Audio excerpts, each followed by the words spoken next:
Whether we like it or not, we live in an age where much of what goes on in our daily lives is monitored, collected, and sold to interested parties. Our driving records, our medical history, our internet traffic, and most importantly, our credit information. A mistake on your credit report can cost you money. It can increase the interest you pay on your loans, prevent you from getting a mortgage or buying a car, landing a job, or getting a security clearance. It's not uncommon. A new government study to be released tomorrow indicates as many as 40 million Americans have a mistake on their credit report. 20 million have significant mistakes. And our own investigation of the credit reporting industry shows that those mistakes can be nearly impossible to get removed from your record. The story will continue in a moment.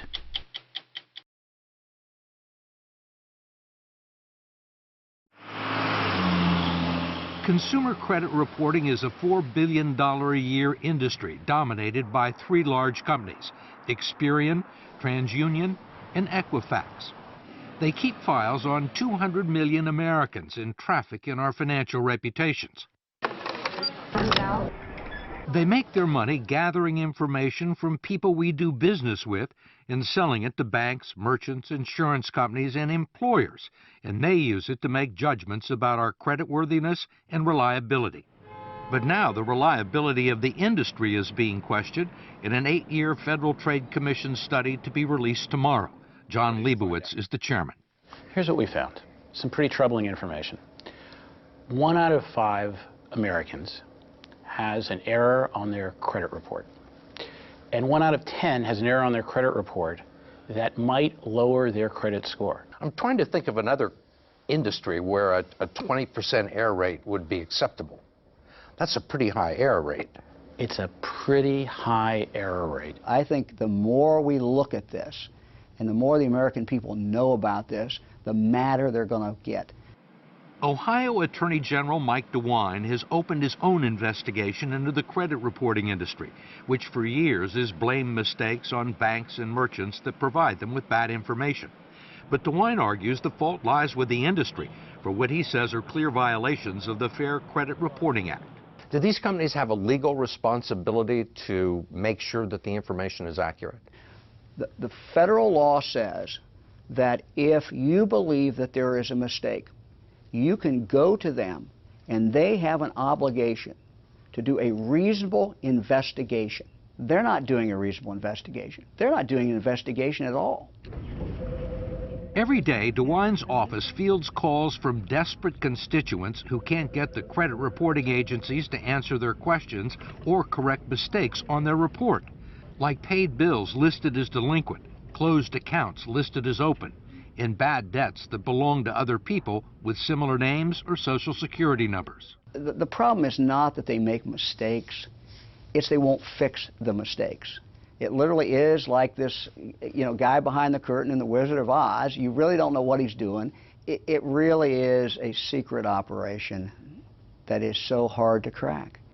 8 million people a year file disputes about their credit report, which usually requires a visit to the Experian, TransUnion, or Equifax websites. They're primarily designed to sell you premium products, not resolve a dispute, which is what I was trying to do. There's a toll-free number you can call, which is likely to connect you to someone on a faraway continent. Thank you for calling. My name is Kevin. How may I help you? Where are you located? India. India? But regardless of where they are or who you talk to, they won't be much help. Okay, so really, you can't do anything for me. I've just been talking to you for 15 minutes. I mean, the only thing you can do is to tell me to fill it out online. Yes, Mr. Crow. Okay, thank you. Besides the toll-free number, they also give you a post office box address where you can send a letter and documents supporting your claim. In each case, it's extremely unlikely that anyone with the authority to resolve your dispute will ever actually see it. Ask Sandra Cortez, a California accountant whose credit report confused her with an international drug trafficker. It took her 5 years to get it fixed. Or David Smith, the retired Army officer whose credit report listed a bankruptcy that wasn't his and triggered a foreclosure proceeding against his house in South Carolina. He's still dealing with the fallout. Or Judy Thomas, a trauma nurse with a horror story worthy of Hitchcock or Kafka. There's nobody to go to. There's nobody. You just keep making phone calls and you just keep writing disputes and you keep sending them your social security number and they don't care.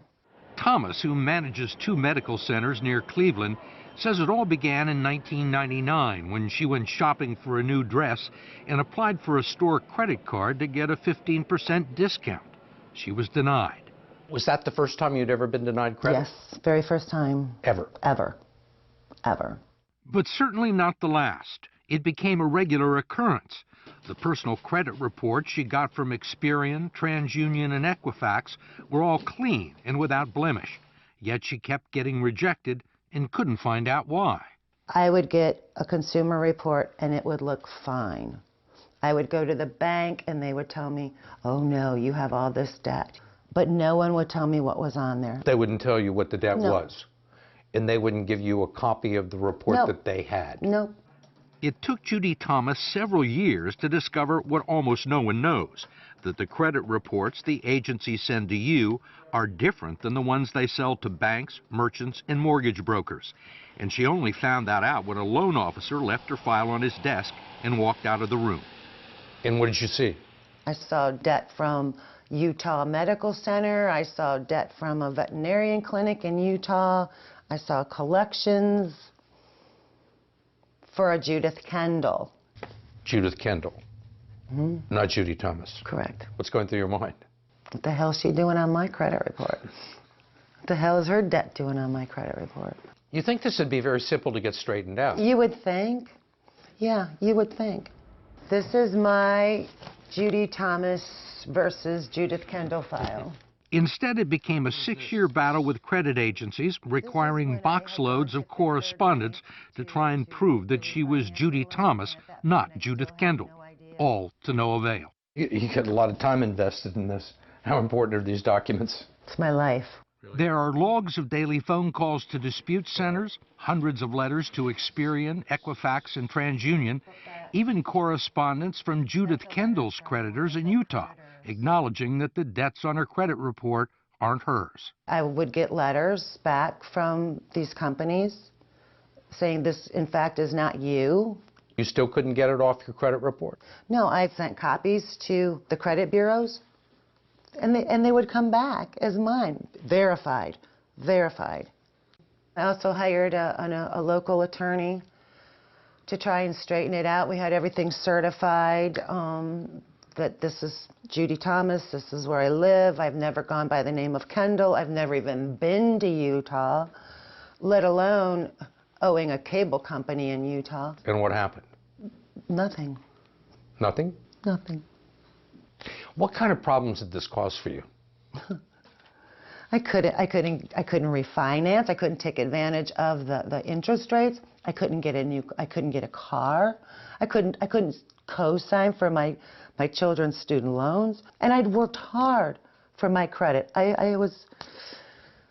And these people were taking it away from me. Finally, Judy Thomas took the only recourse available to her. She sued Equifax and TransUnion in federal court. And after a year-long battle, the credit reporting agency settled for an undisclosed sum and promised to clean up her file.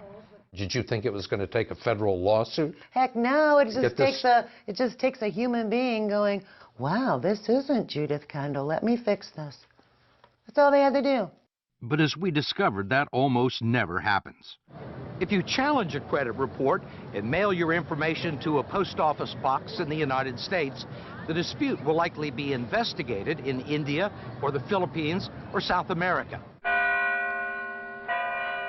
We traveled 5,000 miles to the Chilean capital of Santiago, where we tracked down 3 former Experian employees.